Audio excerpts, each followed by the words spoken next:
70-year-old male, upper back pain and a ripping sensation in the chest, has a concerning past medical history with vital signs that are abnormal. The patient is transported to the acute care area where the nurse has a serious concern about the patient. The NP orders a chest x-ray and the patient complains of worsening chest pain. The NP and nurse begin to press for a chest x-ray, but it's backed up. The patient's condition begins to deteriorate. His vital signs are becoming even more abnormal, and the nurse insists that he be moved ahead and consults with the ED physician, and within moments the x-rays are taken.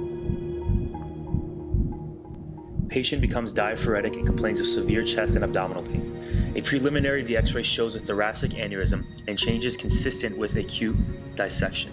The patient is stabilized and rushed to surgery. So we had a 70-year-old man come in, elevated blood pressure, pulse was a little bit elevated, but nothing too severe. I just had this really bad feeling that there was something wrong with him, but I just couldn't quite put my finger on it. We suspected a AAA, and we end up trying to push the case in front of the other cases, and we talked to the nurse practitioner and ED physician to move the case ahead of the other ones.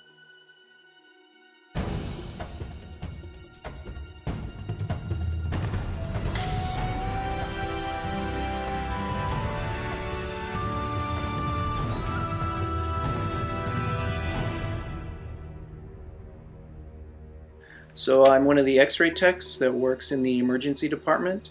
Generally, we work in a triage system. We take in the most critically ill patients first, and our job is to get the patient to the x-ray room in a timely fashion and make sure that we get it done as fast as possible. So as an x-ray tech, we communicate mainly with the ED nurses and physicians. We communicate using different things like walkie-talkies. We talk with them in person. We can use the hospital phones, and the physician can right away view the picture in the EPIC program or PAC EMR.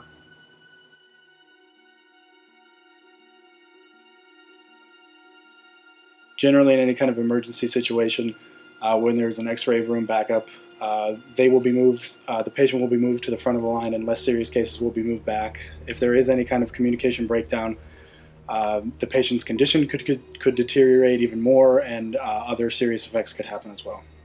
So as a nurse practitioner in the ED, it's my job to work with the nurses and the ED physicians because we're a big team. We're supposed to collaborate, and our main priority is patient care. In terms of this patient in particular, the patient was presenting with pretty non-specific symptoms. The respiratory rate was increased and his chest pain was getting worse, so we decided to order a lateral chest x-ray to get a better idea what's going on and see what kind of other visualizations were needed. However, the x-ray department was a little bit backed up.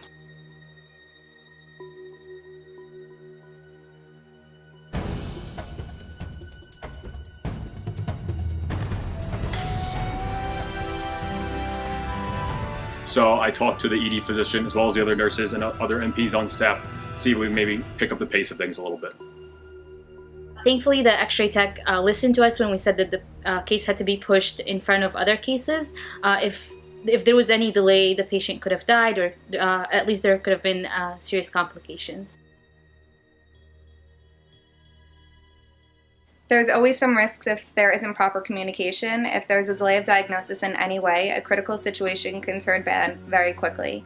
We're required to communicate with the ED physicians, the x-ray techs, and other nurses as well. It's important for everybody to repeat the orders back to the orchestrator and vice versa to make sure no errors were made.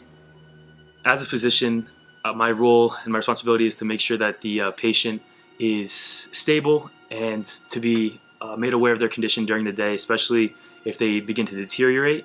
In the case of this, where the patient was potentially suffering from an aortic aneurysm, I would have liked to known immediately in order to expedite the process of getting the patient into x-ray and then getting them to surgery potentially before this aortic or this aneurysm could have ruptured. So I was one of the ER docs that was on the case, and typically for a case like this I would have liked to have constant communication with the nurse practitioner, the nurse, and the x-ray tech. And for a patient like this who was in critical condition and unstable, I would have liked to have been notified sooner than later. So with this case, the methods of communication will be S-bar, I pass the baton, and check back, and we would page the the surgeon on call, and we'd move them there in a timely fashion because some risks would be internal bleeding and other complications.